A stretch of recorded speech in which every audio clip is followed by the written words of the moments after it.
What to do if your drinking glass cracked? Did you know that you can use it as a garden decor? Let us see how to make it. Look at this. And this. And this. Let's get started.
Thank you for watching!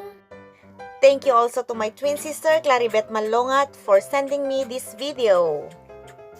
Make sure to check my playlist, Learn to Read, Pagbasa Marungko Approach, Tutorial Vlogs, Pachambang Ulam, Garden Decor Ideas, My Adventures, and free no copyright background music.